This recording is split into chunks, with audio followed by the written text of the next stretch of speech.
चलिए जानते हैं आज की देश और दुनिया की सिलेक्टेड और काम की 50 बड़ी खबरों को सिर्फ 10 मिनट में। पर अभी तक आपने इस वीडियो को लाइक नहीं किया है तो लाइक कर दीजिए, चैनल को भी सब्सक्राइब कीजिए। तो चलिए बढ़ते हैं दोस्तों अपनी अगली खबर की ओर। सैटेलाइट तस्वीरों में खुलासा, गाजा पट्टी सीमा के पास दीवार बना रहा मिस्र। आपको बता दें, मीडिया रिपोर्ट में कहा गया है कि सैटेलाइट से ली गई तस्वीरों के अनुसार राफा शहर को निशाना बनाने वाली योजनाबद्ध इजरायली हमले से पहले मिस्र गाजा पट्टी के साथ अपनी सीमा के पास एक दीवार बना रहा है। द टाइम्स ऑफ इजराइल की रिपोर्ट के अनुसार मिस्र ने सार्वजनिक रूप से निर्माण को स्वीकार नहीं किया है, लेकिन इजराइल को चेतावनी दी है कि वह राफा में विस्थापित फिलिस्तीनियों को जबरन मिस्र न भेजे। लेकिन सिनाई प्रायद्वीप में मिस्र की सीमा के किनारे की तस्वीरें बताती हैं कि काहिरा उस परिदृश्य के लिए तैयारी कर रहा है जो इजराइल के साथ उसके 1979 के शांति समझौते को खतरे में डाल सकता है। चलिए बढ़ते हैं दोस्तों अपनी अगली खबर की ओर। हथियार उठा लो और हमले करो, अब किसानों को उकसा रहा खालिस्तानी गुरपतवंत सिंह पन्नू। खबर निकलकर सामने आई है। खालिस्तानी गुरपतवंत सिंह पन्नू अब आंदोलन कर रहे किसानों को उकसाता हुआ नजर आ रहा है। खबर है कि रविवार को सरकार के साथ वार्ता से पहले उसने एक वीडियो जारी कर किसानों को हथियार मुहैया करवाने की पेशकश की थी। हालांकि इसे लेकर पुलिस की तरफ से आधिकारिक तौर पर कुछ नहीं कहा गया है। फिलहाल किसानों ने सरकार की तरफ से MSP यानी न्यूनतम समर्थन मूल्य पर मिले प्रस्ताव पर चर्चा करने की बात कही है। साथ ही 2 दिनों के लिए दिल्ली चलो मार्च को भी 2 दिनों के लिए रोका गया है। तो इसी के साथ बढ़ते हैं दोस्तों अपनी अगली खबर की ओर। JP नड्डा फिर बने भाजपा अध्यक्ष, जून 2024 तक बढ़ा कार्यकाल। खबर सामने आई है। भाजपा के राष्ट्रीय अधिवेशन के दूसरे दिन रविवार को पार्टी अध्यक्ष JP नड्डा का कार्यकाल बढ़ा दिया गया है। वे जून 2024 तक पार्टी की कमान संभालेंगे। अधिवेशन में 63 साल के नड्डा का कार्यकाल बढ़ाने के प्रस्ताव को मंजूरी दे दी गई है। पार्टी आगामी लोकसभा चुनाव नड्डा के नेतृत्व में ही लड़ेगी। आपको बता दें, जून 2019 में नड्डा को भारतीय जनता पार्टी का राष्ट्रीय कार्यकारी अध्यक्ष बनाया गया था। जनवरी 2020 में उन्हें भारतीय जनता पार्टी का राष्ट्रीय अध्यक्ष चुना गया। तो इसी बीच बढ़ते हैं दोस्तों अपनी अगली खबर की ओर। राहुल गांधी की यात्रा में नहीं शामिल हुए पल्लवी पटेल और स्वामी मौर्य। हिमाचल के CM को भी रोका गया। खबर सामने आई है। बिहार से होकर यूपी में घुसी राहुल गांधी की भारत जोड़ो न्याय यात्रा भदोही वाराणसी होते हुए रविवार को प्रयागराज पहुंची। इस यात्रा में कांग्रेस नेताओं के अलावा अपना दल की नेता पल्लवी पटेल और सपा नेता स्वामी प्रसाद मौर्य को भी शामिल होना था, लेकिन दोनों ही नेता राहुल गांधी की इस यात्रा में शामिल नहीं दिखे। इसके अलावा हिमाचल प्रदेश के मुख्यमंत्री सुखविंदर सिंह सुक्खू भी भारत जोड़ो न्याय यात्रा में शामिल होने के लिए प्रयागराज आने वाले थे, लेकिन उन्हें यात्रा में आने से रोक दिया गया। तो चलिए बढ़ते हैं दोस्तों अपनी अगली खबर की ओर। लखनऊ में 10 लाख करोड़ की 14,000 परियोजनाओं का शुभारंभ करेंगे PM मोदी। आपको बता दें, यूपी सरकार के लिए 18 फरवरी का दिन महत्वपूर्ण होने जा रहा है। सोमवार को लखनऊ में इंदिरा गांधी प्रतिष्ठान में PM Narendra Modi ground breaking ceremony के जरिए प्रदेश भर में 10 लाख करोड़ की 14,000 से अधिक परियोजनाओं का शुभारंभ करेंगे। इसके साथ ही 34 लाख रोजगार के अवसरों की संभावनाएं भी खुल जाएंगी। PM मोदी और CM योगी आदित्यनाथ यहां आयोजित होने वाली प्रदर्शनी का अवलोकन भी करेंगे। साथ ही मुख्य GVC हैंगर में वह प्रदेश की जनता को संबोधित करते हुए परियोजनाओं की शुरुआत के लिए शुभकामनाएं भी देंगे। तो इसी बीच बढ़ते हैं दोस्तों अपनी अगली खबर की ओर। इमरान खान की पार्टी ने CJI और चुनाव आयुक्त से मांगा इस्तीफा। पूर्व कमिश्नर के धांधली के आरोप स्वीकारने के बाद गरमाई राजनीति। खबर निकलकर सामने आई है। पाकिस्तान की जेल में बंद इमरान खान ने हाल ही में संपन्न हुए आम चुनाव में कथित धांधली को लेकर मुख्य चुनाव आयुक्त और मुख्य न्यायाधीश से इस्तीफे की मांग की है। बता दें कि रावलपिंडी के पूर्व कमिश्नर ने आरोप लगाया है कि मुख्य चुनाव आयुक्त और मुख्य न्यायाधीश चुनाव में हुई धांधली में शामिल थे। रावलपिंडी के पूर्व कमिश्नर रियाकत अली चड्ढा ने आरोप लगाया है कि जो उम्मीदवार चुनाव हार रहे थे उन्हें जबरन जिताया गया है। उन्होंने दावा किया है कि रावलपिंडी के 13 उम्मीदवारों को जबरन विजेता घोषित किया गया है। ये सभी उम्मीदवार चुनाव हार रहे थे। तो चलिए बढ़ते हैं दोस्तों अपनी अगली खबर की ओर। अबू धाबी के हिंदू मंदिर पर मौलाना मंजूर जियाई का बड़ा बयान, कही है बड़ी बात। खबर सामने आई है। इस्लाम के विद्वान कहे जाने वाले मुफ्ती मंजूर जिया ने अबू धाबी में बने हिंदू मंदिर के उद्घाटन को लेकर बड़ा बयान दिया है। उन्होंने कहा है कि प्रधानमंत्री नरेंद्र मोदी दुनिया भर के मुसलमानों को जो प्यार दे रहे हैं वही प्यार भारत के मुसलमानों को भी दिखाना चाहिए। उन्होंने कहा कि भारत के मुसलमानों और PM मोदी के बीच जो दूरियां हैं उन्हें भी पाटने की जरूरत है। एक TV चैनल पर बहस में मंजूर जिया ने कहा कि PM मोदी ने पूरी दुनिया में मुसलमानों के प्रति प्यार, स्नेह, खुलापन दिखाया है। भारत के मुसलमानों और प्रधानमंत्री के बीच जो कमियां और दूरियां हैं उन्हें भरने की जरूरत है ताकि प्यार और बढ़ सके।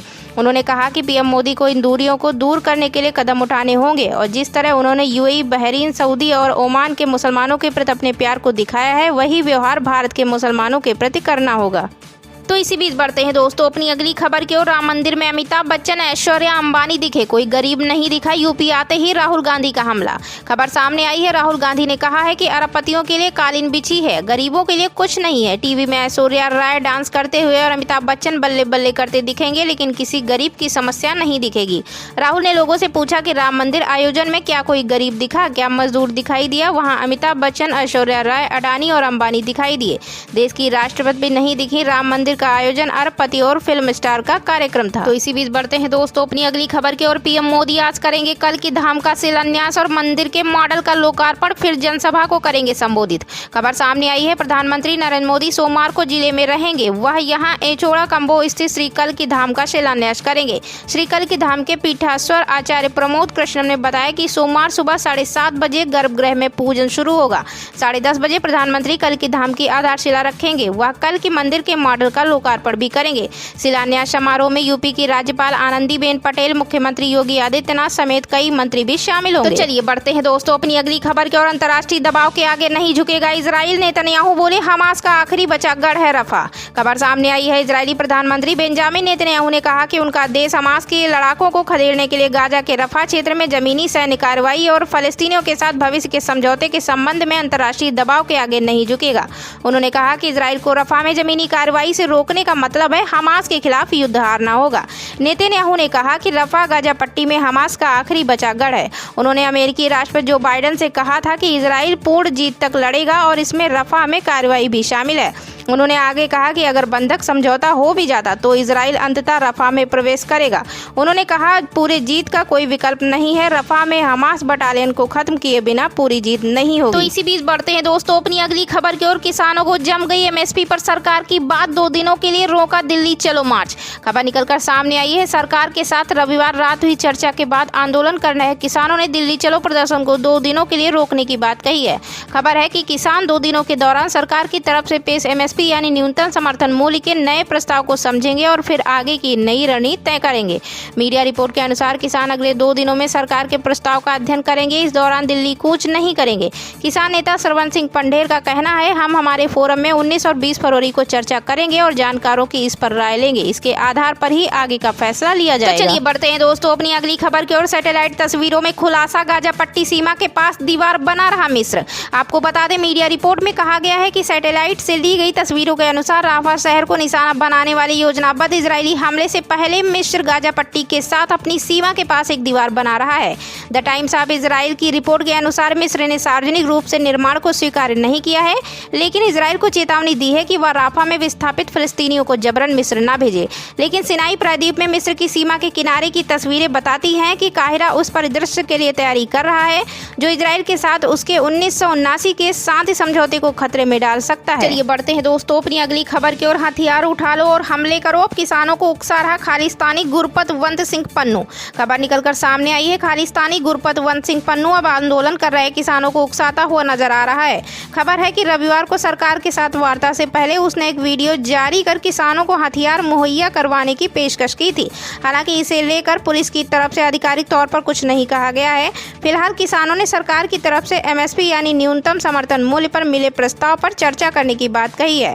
साथ ही 2 दिनों के लिए दिल्ली चलो मार्च को भी 2 दिनों के लिए रोका गया है। तो इसी के साथ बढ़ते हैं दोस्तों अपनी अगली खबर की ओर। जेपी नड्डा फिर बने भाजपा अध्यक्ष, जून 2024 तक बढ़ा कार्यकाल। खबर सामने आई है। भाजपा के राष्ट्रीय अधिवेशन के दूसरे दिन रविवार को पार्टी अध्यक्ष जेपी नड्डा का कार्यकाल बढ़ा दिया गया है। वे जून 2024 तक पार्टी की कमान संभालेंगे।